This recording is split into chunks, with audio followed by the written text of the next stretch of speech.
Pengadilan Internasional Pertama.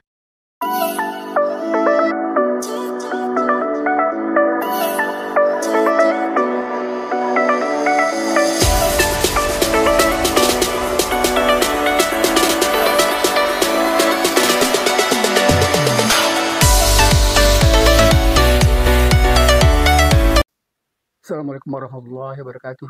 Salam sejahtera untuk kita semua dan selamat malam. Terutama sekali khusus untuk pecinta setia. Diskusi kita malam ini dan diskusi kita itu biasanya disebut dengan dialektika. Teman-teman sekalian pendengar yang baik hati, dan malam ini sebenarnya kita mencoba untuk menjelaskan tentang pengadilan internasional, dan pengadilan internasional yang saya maksudkan itu adalah pengadilan internasional pertama yang dilakukan di Nuremberg dan Yerusalem. Pengadilan Nuremberg dan Yerusalem itu sebenarnya kan kemarin sempat kita bahas tentang permasalahan ketuduhan terhadap genosida yang begitu sebenarnya belum jelas diputuskan oleh PBB, tetapi sudah ada kekhawatiran oleh Perdana Menteri Israel, mana tahu dia akan diadili sebagai penjahat perang di jalur Gaza. Oleh karena itu sebenarnya masalah itu menjadi masalah yang dibicarakan terutama sekali berkaitan dengan hukum kejahatan perang, pelaksanaan kejahatan perang dan kejahatan kemanusiaan, dan itu sebenarnya kalau jadi dia justru sebenarnya akan diadili di pengadilan internasional yang kita sebut juga dengan ICC, ya. Jadi kejahatan perang ya yang dilakukan oleh seseorang yang misalnya bertanggung jawab terhadap kejahatan yang sifatnya kejahatan internasional. Dan malam ini sebenarnya kita mencoba untuk menjelaskan tentang pengadilan internasional di Nuremberg dan Yerusalem, yaitu pengadilan internasional yang dilakukan sebenarnya sebagai dampak ya perlakuan kejahatan perang yang dilakukan pada Perang Dunia Kedua, dan kemudian berkaitan dengan pengadilan ini dilakukan dari tahun 1945 sampai 1946, dan ada dua pengadilan yang kita bahas. Pertama adalah keadilan dilakukan di Nuremberg dan di Yerusalem. Teman-teman sekalian, Perang Dunia Kedua ini sebenarnya adalah perang yang sangat banyak sekali memakan korban, dan terutama sekali kejahatan perang yang disebabkan atau ditimbulkan oleh Nazi, yang sebenarnya waktu itu ya Nazi dipimpin oleh Hitler, dan Nazi terutama sekali Hitler bertanggung jawab mestinya terhadap kejahatan perang dan kejahatan terhadap kemanusiaan, termasuk misalnya genosida. Teman-teman sekalian, yang menjadi masalah sebenarnya sebagian dari para penjahat perang itu termasuk misalnya Hitler dan tunangannya itu bunuh diri sebelum diadili. Sementara pada Hermann Göring itu adalah pemimpin Nazi yang kedua yang dianggap paling bertanggung jawab juga, karena dia adalah salah seorang tokoh yang bertanggung jawab terhadap perlakuan genosida yang sangat banyak memakan korban, yang sampai dikatakan itu sekitar 6 juta sebenarnya orang Yahudi itu mendapat korban yang meninggal karena berbagai macam bentuk kejahatan kemanusiaan itu. Di pengadilan yang kita katakan tadi di Yerusalem, yang dilakukan di Yerusalem, dan kemudian juga tadi kita katakan adalah pengakuan pengadilan yang dilakukan misalnya di Nuremberg. Pengadilan Nuremberg itu adalah pengadilan yang dilakukan terhadap tokoh Hermann Göring, dan tokoh Hermann Göring ini sebenarnya dia merasa bahwa dia tidak bertanggung jawab terhadap kejahatan yang dia lakukan karena dia hanya mengikuti perintah dari atasannya, atau katakanlah misalnya itu perintah dari Hitler. Hal yang sama juga sebenarnya dilakukan oleh Eichmann ketika dia misalnya dilakukan atau mengikuti pengadilan kejahatan perang itu di Yerusalem, dan dia juga mengatakan bahwa dia tidak merasa bertanggung jawab, dan dia hanya mengatakan saya hanya mengikuti perintah dari atasan, dan istilah itu sebenarnya yang sangat dikenal dengan superior order. Jadi atasan yang dianggap bertanggung jawab melakukan itu, dan mereka merasa tidak bertanggung jawab, hanya misalnya ikut perintah dari atasan itu. Teman-teman sekalian, perlu disadari bahwa alasan karena perintah atasan tidak berlaku. Dan itu juga mestinya memang berlaku seandainya misalnya ada pengadilan-pengadilan yang berkaitan misalnya di Indonesia dengan berbagai macam kejahatan perang itu, bukan kejahatan perang, tapi misalnya kejahatan yang berkaitan dengan katakanlah misalnya dengan korupsi atau misalnya bentuk kejahatan lain, itu juga sebenarnya tidak mungkin bisa diberikan jawaban bahwa saya hanya mengikuti perang atau bertindak bersama dengan atasan saya. Teman-teman sekalian, tadi kita katakan bahwa pengadilan yang dilakukan misalnya di Nuremberg, ya, yang diminta pertanggungjawaban Holocaust terutama sekali tadi saya katakan pada Hermann Göring, dia sebenarnya mengatakan bahwa dia hanya melakukan tindakan Holocaust itu dengan membunuh jutaan Yahudi. Dia merasa tidak bertanggung jawab atas kebijakan yang dia lakukan, karena memang itu dia katakan hanya sebagai perintah dari atasan saja. Tapi di dalam pengadilan, akhirnya dia dihukum mati.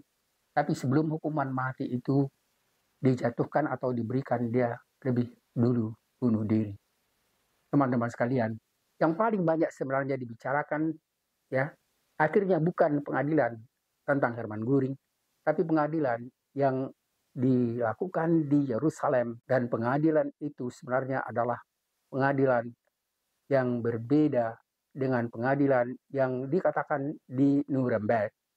Pengadilan di Yerusalem itu sebenarnya pengadilan yang dihadapkan terhadap salah seorang tokohnya juga, yaitu Eichmann. Ya, jadi Eichmann ini tokoh besar juga yang bertanggung jawab terhadap apa yang kita katakan tadi, berbagai macam bentuk kejahatan terhadap kemanusiaan dan kejahatan perang. Dan Eichmann ini sebenarnya menariknya begini, dia banyak sekali diikuti oleh wartawan ketika misalnya dia diadili, dan salah seorang sebenarnya yang terkenal itu adalah seorang warga asalnya sebenarnya Yahudi, tetapi setelah lari atau imigran ke Amerika Serikat, dan banyak sekali imigran dan intelektual, ahli insinyur atau misalnya teknik lari ke Amerika, dan mereka termasuk misalnya insinyur yang membantu penciptaan bom atom yang akhirnya Perang Dunia Kedua itu. Dan kemudian kita kembali membicarakan tentang misalnya pengadilan internasional di Nuremberg ini. Dan pengadilan internasional tentang Nuremberg itu sebenarnya umumnya kita peroleh dari tulisan atau laporan wartawan dari salah seorang ya tokoh yang saya katakan tadi, misalnya dia adalah ilmuwan perempuan Yahudi yang lari atau imigrasi ke Amerika Serikat yang terkenal namanya dengan Hannah Arendt. Jadi Hannah Arendt ini sebenarnya adalah seorang ilmuwan. Dia adalah seorang profesor yang terkenal dan jadi profesor di Amerika Serikat. Dan sewaktu dilakukan pengadilan terhadap Eichmann, itu dia meminta pada pemerintah Amerika supaya dia diberikan izin untuk bisa meliput pengadilan di Yerusalem itu. Dan dialah ya dari pengelaporan-laporan dari Hannah Arendt lah sebenarnya banyak sekali ditemukan, atau paling tidak misalnya ya bagaimana proses perang, dan kemudian bagaimana misalnya kejahatan yang dilakukan termasuk misalnya oleh Eichmann. Hal yang sama seperti kita tadi, misalnya kejahatan terhadap kemanusiaan yang dilakukan, dan ya kejahatan terhadap asasi manusia, kejahatan dalam bentuk genosida juga tidak diakui sebenarnya oleh Eichmann, dan dia mengatakan bahwa sebenarnya dia hanya melakukan perintah dari atasan. Teman-teman sekalian, ada sebenarnya hal yang menarik ketika misalnya dia di waktu itu dijatuhi hukuman mati, dan dia memang ya dilakukan atau hukuman mati itu dilaksanakan, dan sewaktu dia menghadapi hukuman mati, yang menarik adalah ketika misalnya dia sudah berada di tiang gantungan, tinggal hanya untuk misalnya memasukkan ya tali gantungan, lalu dia diminta mengikuti doa dari pendeta, dan dengan tegas dia mengatakan dia adalah seorang ateis dan dia tidak mengakui adanya Tuhan. Dan kemudian dia akhirnya meninggal tanpa doa seperti bagaimana permintaannya. Teman-teman sekalian, Jadi sebenarnya permasalahan yang kita sebut tadi dengan permasalahan kejahatan internasional itu memang berkaitan misalnya dengan kejahatan terhadap kemanusiaan dan bentuknya itu misalnya bisa dalam bentuk kejahatan dalam perang yang luar biasa. Teman-teman sekalian, kejahatan terhadap perang dan kejahatan terhadap kemanusiaan itulah sekarang yang sebenarnya yang dikhawatirkan sekali oleh Perdana Menteri Israel tentang bagaimana misalnya kemungkinan besar dia akan dijatuhkan untuk meminta misalnya pertanggungjawaban terhadap kejahatan perang itu.